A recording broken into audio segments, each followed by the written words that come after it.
The sky above New York burned orange and red.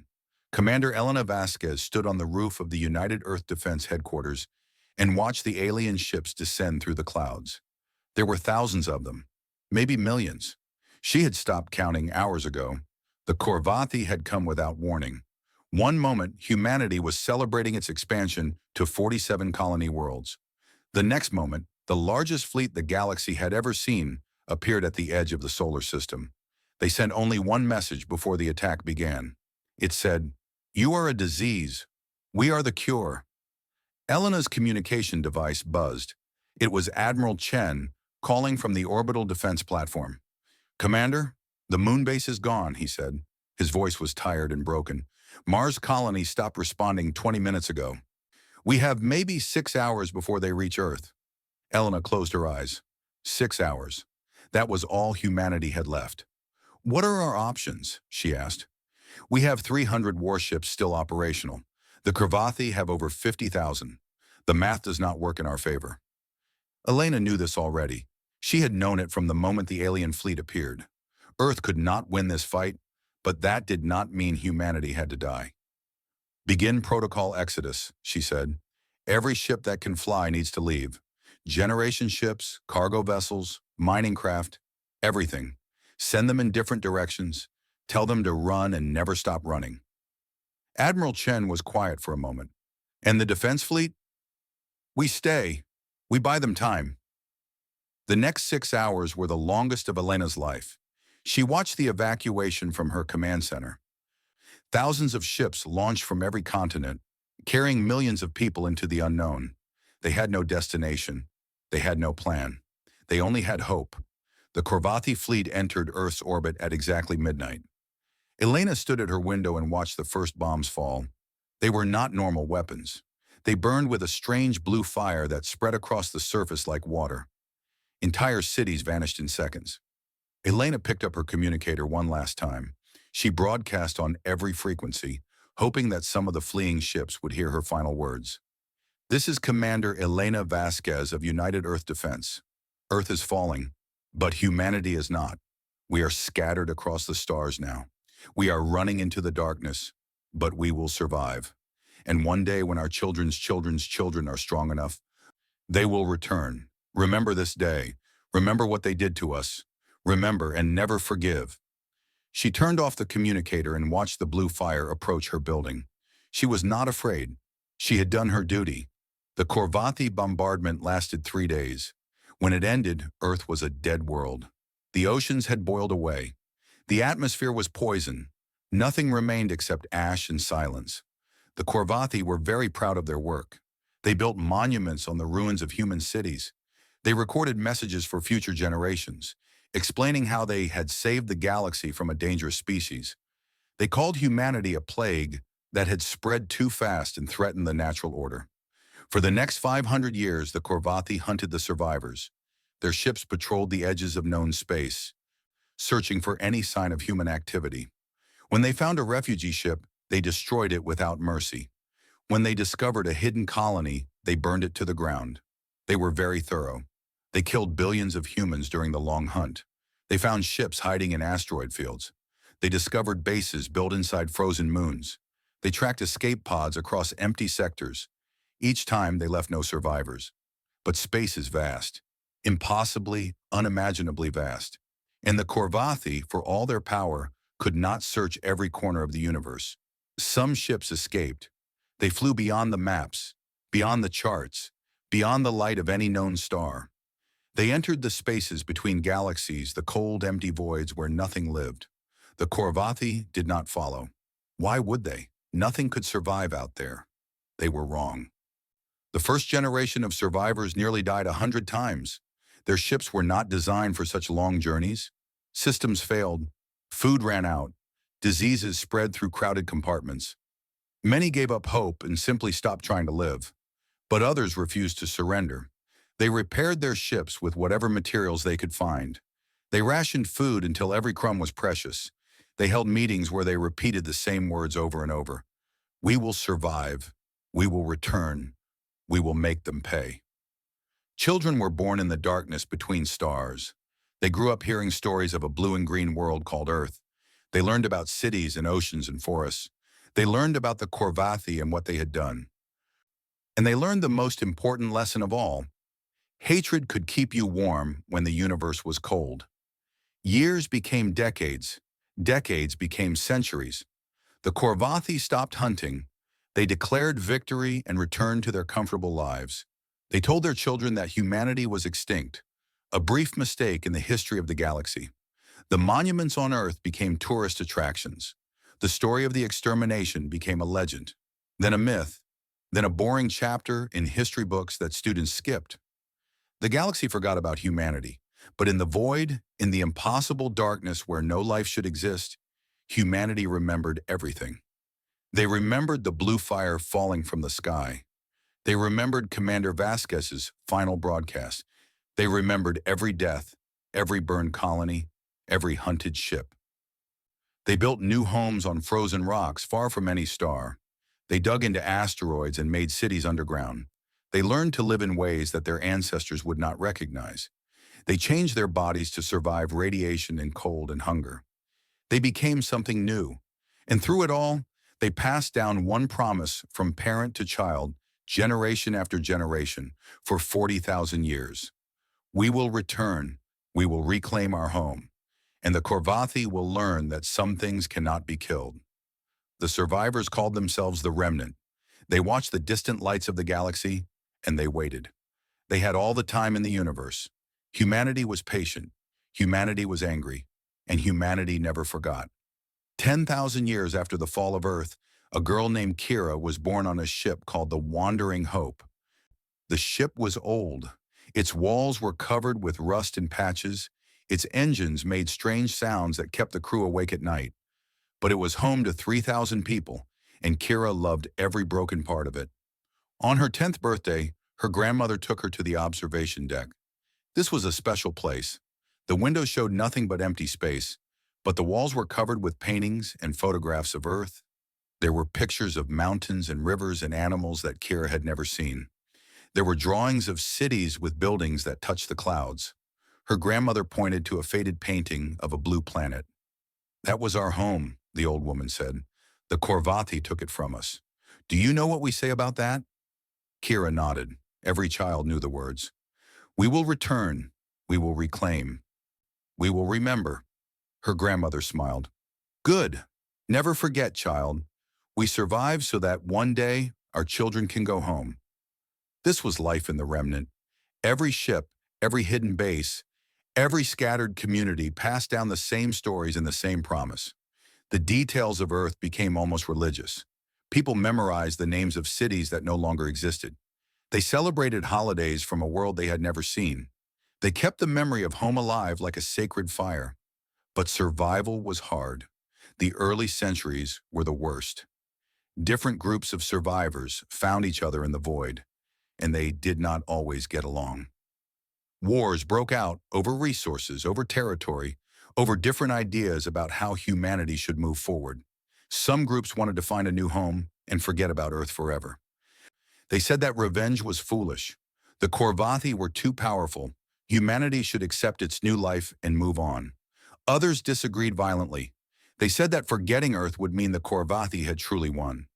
They demanded that every child be raised with one purpose: to return and destroy those who had destroyed them.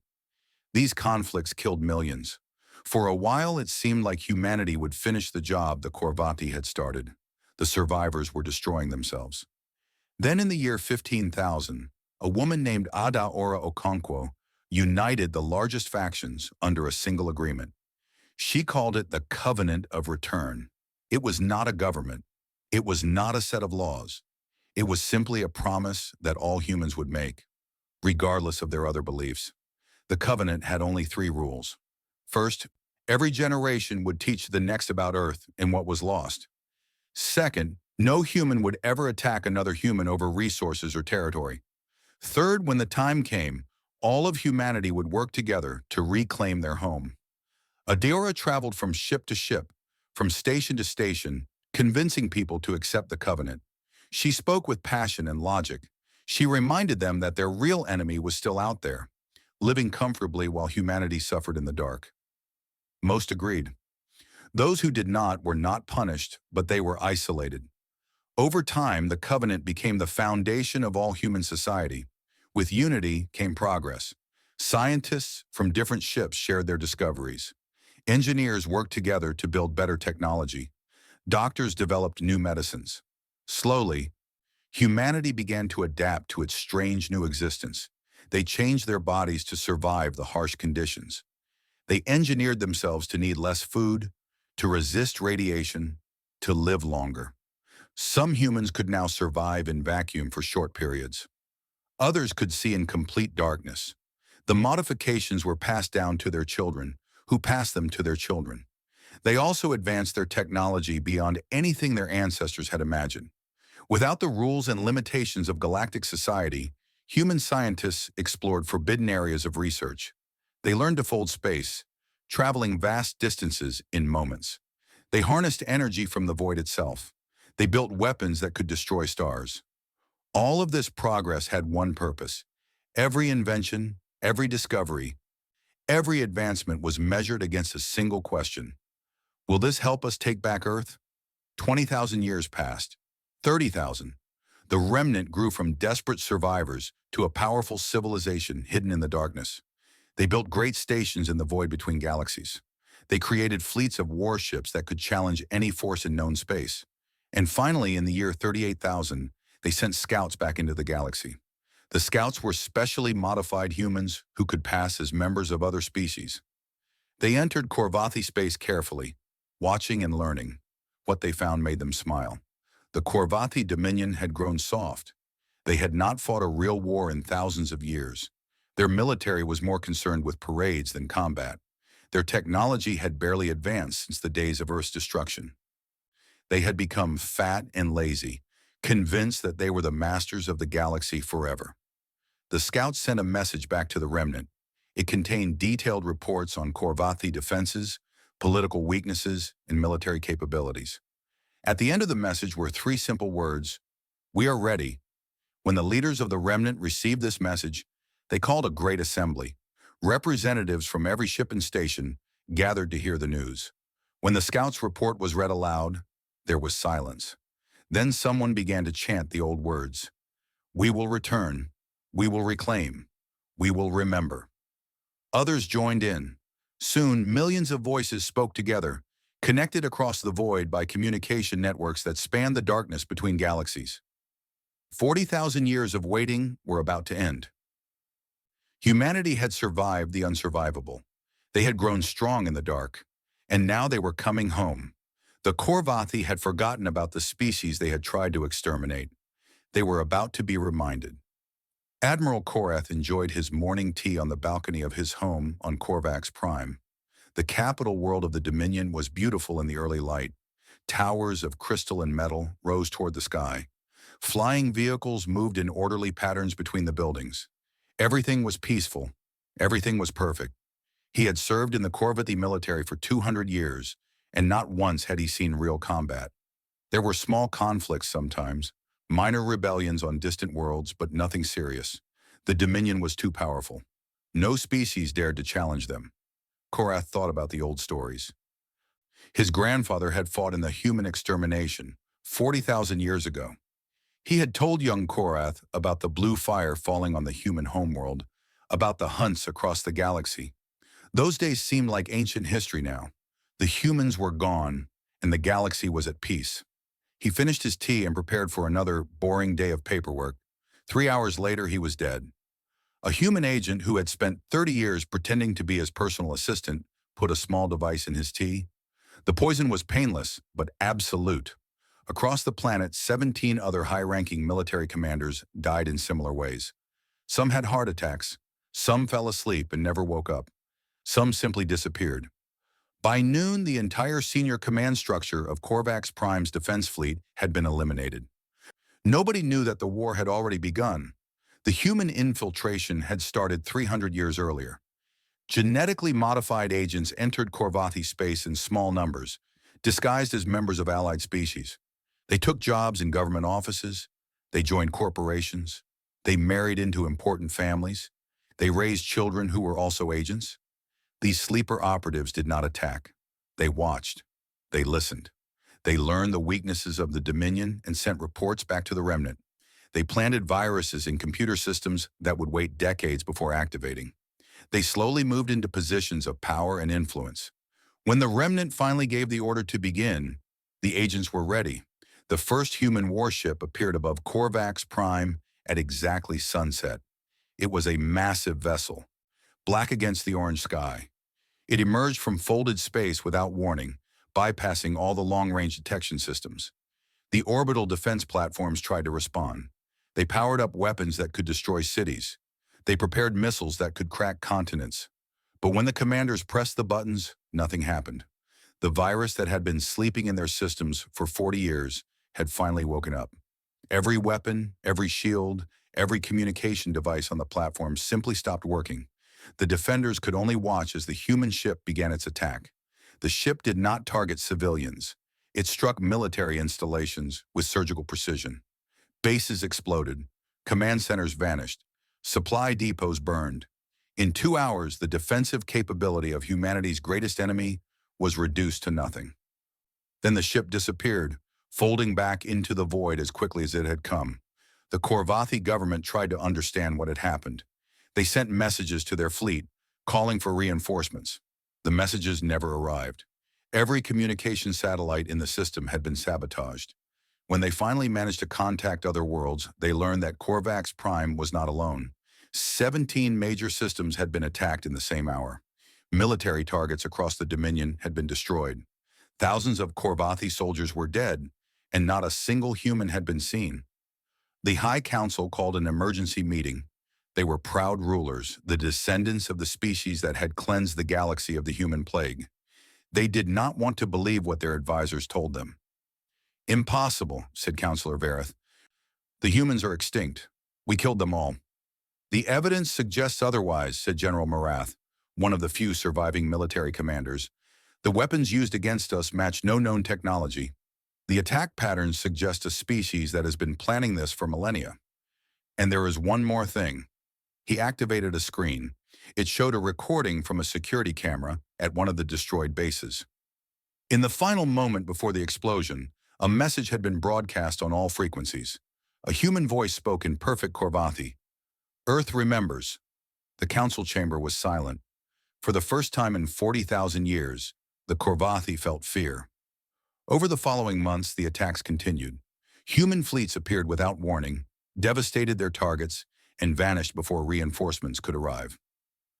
The Dominion's military was designed to fight large, slow battles against inferior enemies. They did not know how to fight ghosts. Rumors spread across the galaxy. The extinct species had returned. They could appear anywhere at any time. They were invisible.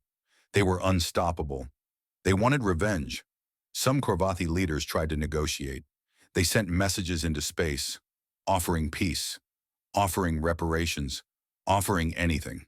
The only response they received was silence and more attacks. The 12 species of the Dominion began to argue among themselves. Some blamed the Korvathi for provoking this enemy. Others demanded that the Korvathi handle the problem alone. Old alliances started to break apart under the pressure of fear. This was exactly what the humans wanted. The Remnant strategy was not just military, it was psychological. They wanted to destroy the Dominion from the inside, to make their enemies so afraid and divided that victory would be easier. It was working perfectly. 1 year after the first attack, a human broadcast reached every screen in Korvathi space. A woman appeared, her face calm and cold. "We are humanity," she said. "You tried to destroy us 40,000 years ago. You failed. We have returned to finish what you started. Your dominion will fall. Your species will pay. There is nowhere you can run. There is nowhere you can hide. We have waited 400 centuries for this moment. We can wait a little longer." The broadcast ended. Across the Dominion, millions of Korvathi realized a terrible truth. The hunters had become the hunted. The war lasted 300 years. For a species that had waited 40,000 years in the darkness, this was nothing. For the Korvathi Dominion, it was an eternity of suffering. The first century was the worst for the Dominion. Human fleets struck without pattern or warning. They destroyed shipyards and factories. They cut supply lines between star systems. They assassinated leaders and generals. The Korvathi military, designed for conquest and occupation, did not know how to defend against an enemy they could not find. The 12 species of the Dominion began to abandon the alliance. The Veth were the first to surrender. They sent a message to the human fleet, begging for peace. They claimed they had opposed the extermination of Earth.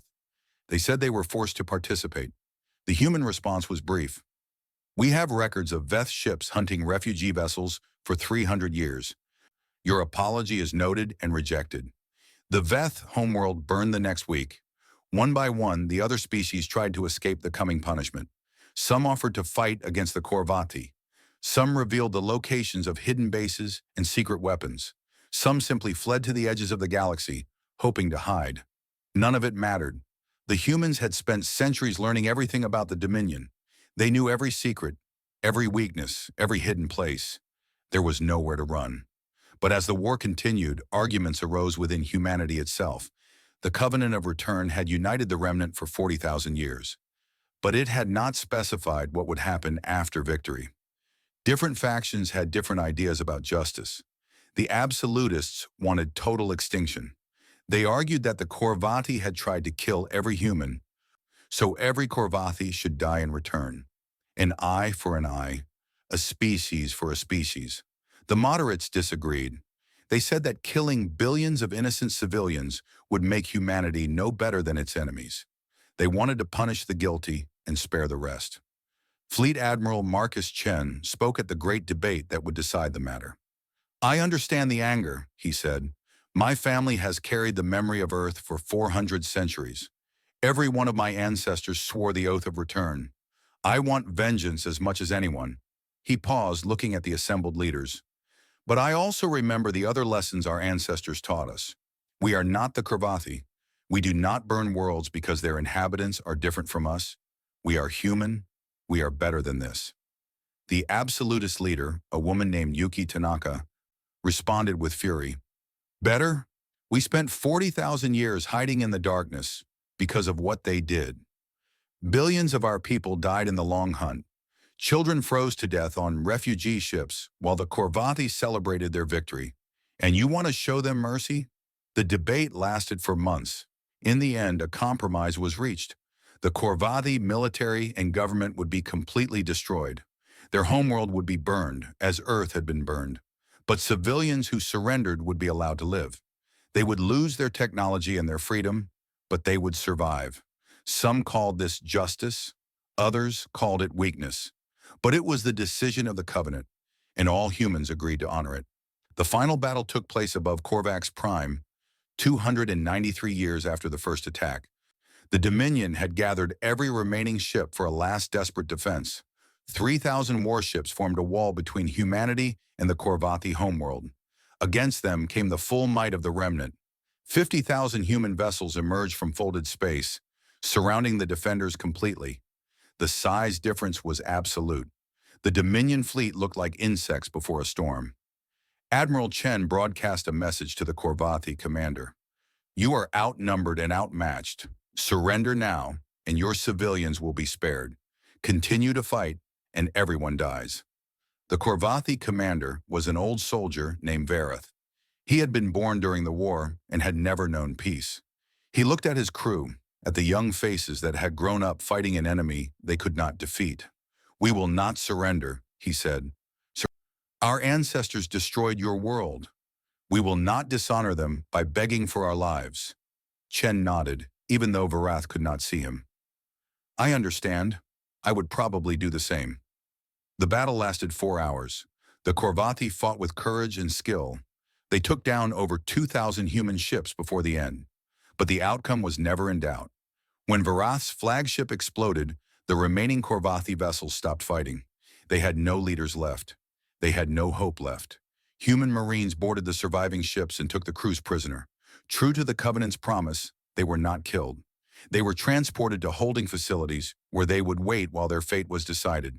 Then the human fleet turned toward Korvax Prime. The bombardment lasted 1 hour. Human weapons struck the same places where Korvathi monuments to the human extermination stood. Cities burned. Military installations vanished. The great crystal towers that had stood for millennia collapsed into dust. But unlike the Korvathi attack on Earth, this bombardment was precise. Civilian evacuation zones were avoided. Areas where survivors had gathered were left untouched. The planet was devastated but not sterilized. When it was over, Admiral Chen broadcast a message across all frequencies. This is Fleet Admiral Marcus Chen of the Human Remnant. The Korvathi Dominion is defeated. Your military is destroyed. Your government has fallen. Your empire is over. He paused and his voice grew quieter. 40,000 years ago, you burned our home and hunted our survivors across the stars. You thought you had destroyed us. You were wrong. We survived. We grew strong. We returned. And now you will spend the rest of your existence remembering what you did and paying for your crimes. The message ended. Across the former Dominion, billions of beings watched in silence. The war was over. Humanity had won. But the hardest part was still to come. Sarah Voss stood at the window of the transport ship and watched the planet grow larger. It did not look like the paintings. The oceans were in different places. The continents had strange shapes. But the sensors confirmed what everyone already knew. This was Earth. 40,312 years after humanity had fled into the darkness, they had finally come home. Sarah was 127 years old, though she looked no older than 30. The modifications that had allowed humanity to survive in the void also gave them long lives. She had been born on a station in the deep black, far from any star. She had never seen a natural sun until she was 50. But she knew Earth. Every human knew Earth. They learned about it from the day they were born. They memorized its geography, its history, its beauty. The blue planet lived in their hearts even when they had never seen it with their eyes. In her hand, Sarah carried a small metal container. It held soil from Earth, taken during the evacuation 40,000 years ago. Her ancestor, a woman named Maria Voss, had grabbed a handful of dirt as she ran to the escape ships. She had kept it with her through the long journey into the void. That soil had been passed down through Sarah's family for 400 centuries. Every generation had protected it, waiting for the day when they could return it to its home. Today was that day. The transport landed in a valley that had once been called California. The Korvathi had built monuments here, celebrating their victory over humanity. Those monuments still stood, weathered by time but unbroken. Sarah was the first to walk down the ramp. Behind her came thousands of others, representatives from every human community scattered across the galaxy. They had traveled for months to be here for this moment. The air smelled strange. The radiation levels were higher than normal. The ground was covered with plants that had evolved in humanity's absence, species that had never existed before. Nothing about this world was familiar, and yet Sarah felt something as her feet touched the ground, a connection, a sense of belonging. This was where her species had been born, millions of years ago. This was the planet that had created them. No matter how much things had changed, Earth was still home. She walked to the center of the valley where the largest Korvathi monument stood. It was a tower of black stone, covered with words in the Korvathi language. Sarah could read them. Every human had learned the enemy's language during the Long Dark. The words described how the Korvathi had saved the galaxy from the human plague. They praised the warriors who had cleansed Earth. They promised that such dangerous species would never again threaten the peace of the Dominion. Sarah looked at the tower for a long moment. Then she knelt beside it and opened her metal container. The soil inside was dark and dry. It had been preserved carefully for thousands of generations.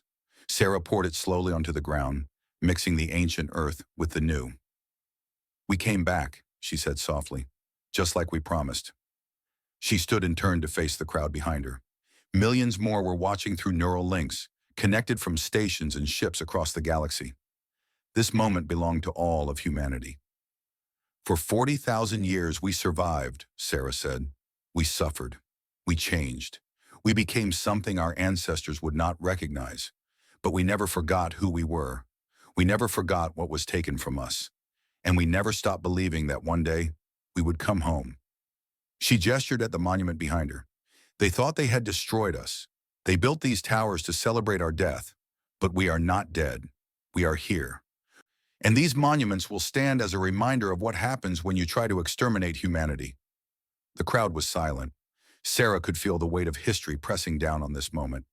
The covenant of return has been fulfilled, she continued. We have reclaimed our home. We have punished those who wronged us. The oath that bound our people together for 400 centuries is complete. She paused, looking out at the strange landscape of the changed earth. But now we face a new question. For 40,000 years, we had one purpose: return and take revenge. That purpose gave us strength. It gave us unity. It gave us a reason to survive when survival seemed impossible. Sarah's voice grew quieter. That purpose is gone now. Revenge is satisfied. The enemy is defeated. We are the most powerful species in the known galaxy. The question we must answer is this: what do we do with that power? She looked at the faces in the crowd, some human in the traditional sense, others modified beyond recognition. All of them were her people. We can become conquerors like the Corvati. We can rule the galaxy through fear, making other species suffer as we suffered. We have the strength to do this. Some in the crowd nodded. The anger of 40,000 years did not disappear easily. Or, Sarah said, we can become something else. We can build a civilization based on something other than hatred. We can create a galaxy where no species fears extermination. We can prove that humanity survived not just to destroy, but to build something worth preserving. She turned and placed her hand on the Corvati monument. I do not know which path we will choose. That decision belongs to all of us together. But I know this: our ancestors did not suffer for 40,000 years just so we could become the monsters we defeated. They survived because they believed humanity was worth saving. Sarah stepped back from the monument. We have proven we cannot be destroyed. Now we must prove we deserve to exist. She walked away, leaving the ancient soil mixed with the new ground. Behind her, the sun set over Earth for the first time in 40,000 years, with humans watching from its surface. The war was over. The waiting was over. The revenge was complete. Now at last, humanity could begin to heal. The future was uncertain, but it was theirs to build. And somewhere in the void between galaxies, on the stations and ships where humanity had survived the long dark, children still learned the old stories. They learned about Earth and the fall and the return, but now there was a new lesson at the end. Hatred had kept humanity alive, but only love could make them truly live. The story of humanity was not over. It was just beginning again.